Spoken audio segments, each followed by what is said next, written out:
Moms kitchen ল্যাবে সবাইকে স্বাগত। আলু পোস্ত তো অনেক খেয়েছেন, তবে ডিম পোস্ত কখনো খেয়েছেন কি? তবে চলুন চটপট দেখে নিন আজকের রেসিপি ডিম পোস্ত। ডিম পোস্ত বানানোর জন্য প্রথমে কড়াইতে সর্ষের তেল গরম করে তাতে সামান্য লবণ দিয়ে দিতে হবে, তারপর দুটো ডিম দিয়ে দিতে হবে, ঝুরি ভাজা করে নিতে হবে, তবে খুব কড়া করে ভাজবেন না, একটু নরম অবস্থাতেই নামিয়ে নেবেন।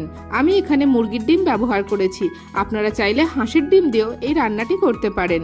এরপর কড়াইতে 2 চামচ তেল গরম করে ওতে কালো জিরে ফোড়ন দিয়ে দিতে হবে, তারপর একটা পেঁয়াজ কুচি দিয়ে পেঁয়াজ নরম হওয়া অবধি ভাজতে হবে। তারপর এতে 2 চামচ পোস্ত বাটা দিয়ে পোস্তর কাঁচা গন্ধ চলে যাওয়া অবধি কষে যেতে হবে। এরপর এতে লঙ্কার গুঁড়ো, হলুদ, টমেটো পিউরি আর সামান্য জল দিয়ে আবারও মিনিটখানেক কষে নিতে হবে। মিনিটখানেক পর মশলা থেকে যখন তেল ছাড়বে তখন এতে ভেজে রাখা ডিম দিয়ে দিতে হবে। মশলার সাথে ডিম ভালো করে মিশিয়ে দিয়ে দিতে হবে অল্প জল। এরপর এতে কাঁচা লঙ্কা কুচি দিয়ে ভালো করে মিশিয়ে ঢাকনা চাপা দিয়ে ধিমে আঁচে মিনিট 5 রেখে দিতে হবে। মিনিট 5 পর ঢাকনা তুললে যখন দেখবেন জল শুকিয়ে গেছে, তেল ছেড়েছে, তখন এতে ধনেপাতা কুচি ছড়িয়ে দিতে হবে। তারপর ভালো করে মিশিয়ে নিলেই তৈরি হয়ে গেল ডিম পোস্ত।